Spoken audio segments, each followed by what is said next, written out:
अब देखें इस पॉइंट को तो हम ऑलरेडी डिस्कस कर चुके हैं कि एक एथलीट है और ब्लैक एथलीट है, सिनेरियो बहुत ज्यादा आपको खुद ही बता रहा है कि ब्लैक पीपल होगा और वो अगर हील भी करेगा तो बच्चों बाद में जो कॉम्प्लिकेशन डेवलप होती है वो कौन सी होती है, कीलॉइड। ठीक है, ब्लैक पीपल के अंदर वुंड हीलिंग के बाद जो सबसे मोस्ट कॉमन कॉम्प्लिकेशन है बच्चों वो कीलॉइड है। क्लियर। जबकि बच्चों जब आपको ये मेंशन ना हो कि पेशेंट ब्लैक है या जो भी है, तो बच्चों इन ऑल पीपल आपने कॉन्ट्रैक्चर कर देना है। क्लियर।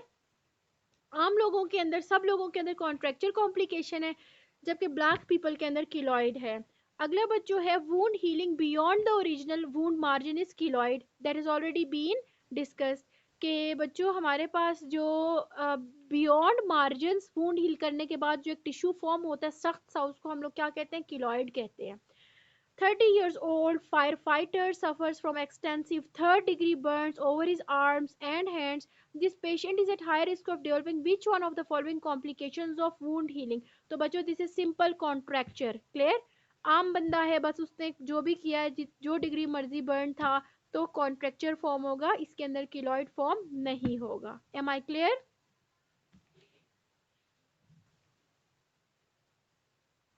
हाँ जी बच्चों, आगे देखिएगा local factors cause delayed wound healing. बच्चों जो लोकल फैक्टर है जिसकी वजह से वुंड हीलिंग डिले हो रही है वो हमारे पास इन्फेक्शन है। क्लियर। लोकली उस जगह में अगर इन्फेक्शन है, पस फील्ड है, एब्सेसिस फॉर्म हो रहे, तो वहां का जो बच्चों वुंड है वो कभी भी ठीक नहीं होगा। क्लियर। लेकिन बच्चों अगर वो पूछे कि सिस्टेमिक फैक्टर, तो उसमें हमारे पास डायबिटीज मेलाइटिस। ठीक है, आपने हाउस जॉब में भी देखा होगा, जो हमारे पास डायबिटीज के पेशेंट आते थे उनका जख्म ठीक नहीं होता था। क्लियर। जब भी जख्म बनता था तो उनके आपने देखा होगा कि वो इवन पेशेंट की जो है टो भी कट हुआ होता था, पाँव भी काट देते थे और ऑल दैट। ठीक है, तो बच्चों सिस्टेमिक फैक्टर जो है जो जख्म को खराब करता जाता है वो डायबिटीज मेलाइटिस है, जबकि लोकल फैक्टर जो है वो वहां का इन्फेक्शन होगा। Clear. Most common important cause of delay in wound healing is infection. Clear. बच्चों जो हमारे पास मोस्ट इंपॉर्टेंट है वो इन्फेक्शन है। लेट सपोज अगर ब्लड का इन्फेक्शन है, लोकल उस जगह का इन्फेक्शन है, तो वो ही काफ़ी होता है, इन्फेक्शन इटसेल्फ काफ़ी है कि वो जगह जो है उसका वुंड हीलिंग जो है वो ना हो और ख़राब होता जाए, जख्म मजीद ख़राब होता जाएगा।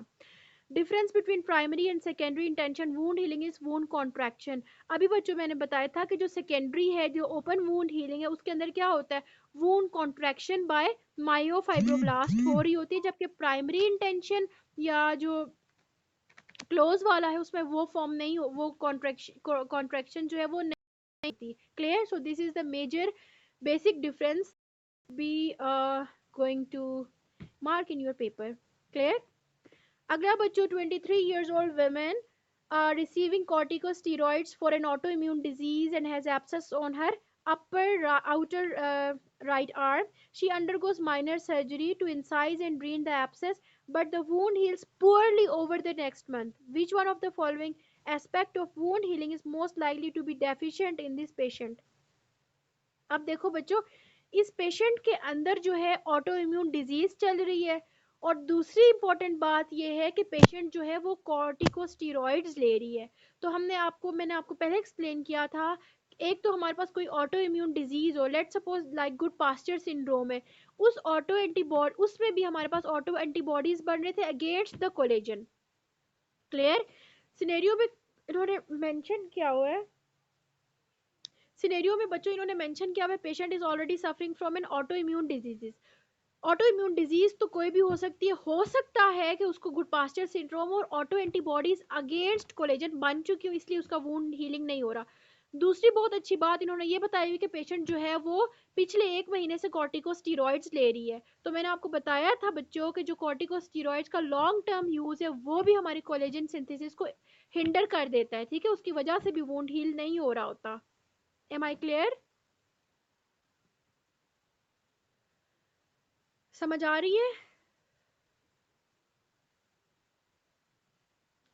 अगला बच्चों हमारे पास है कि which one of the following will prevent wound contraction. तो बच्चों corticosteroids, long term use of corticosteroids can even hinder, और उसकी वजह से जख्म ठीक नहीं हो। Which one of the following helps in wound contraction? तो बच्चों देखो, जब प्रिवेंट बोलेंगे तो कॉर्टिकोस्टेरॉइड्स है, जबकि हेल्प्स बोलेंगे तो मायोफाइब्रोब्लास्ट बोलोगे। What helps in wound healing, तो बच्चों वुंड हीलिंग जो है माइक्रोफिलामेंट्स, क्लियर, माइक्रोफिलामेंट्स जो है वुंड हीलिंग जख्म को भरने में मदद देते हैं। समझ आ रही है?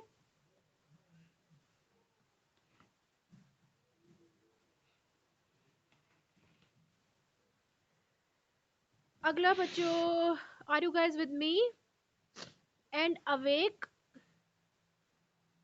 जबरदस्त। अच्छा, अभी बच्चों नीचे देखें हमारे पास हमने कार्टिलेज को पढ़ना है, ठीक है। बहुत ही सिंपल चीज़ें हैं, वही है जो बच्चों हम लोग 8th क्लास से, मुझे याद पड़ता है कि जब हम 8th क्लास में, जब प्री 9th में आए थे तो ये चीज़ें पढ़ी थी। मोस्ट कॉमन कॉम्प्लिकेशन आई वुंड हीलिंग की, तो बच्चों मोस्ट कॉमन कॉम्प्लिकेशन क्या है? क्या है? एनीवन? इन्होंने मेंशन तो नहीं किया ना कि ब्लैक पीपल, तो बच्चों जब ब्लैक पीपल मेंशन ही नहीं किया हुआ तो अब हमारे पास कॉन्ट्रैक्चर है, क्लियर। हाँ जी बच्चों, कॉन्ट्रैक्चर आपने जनरली कर देना है, लेकिन वो अगर स्पेसिफाई कर दे कि ब्लैक पीपल के अंदर, तो आप किलॉइड कर दोगे ना चाहते हुए भी, ठीक है।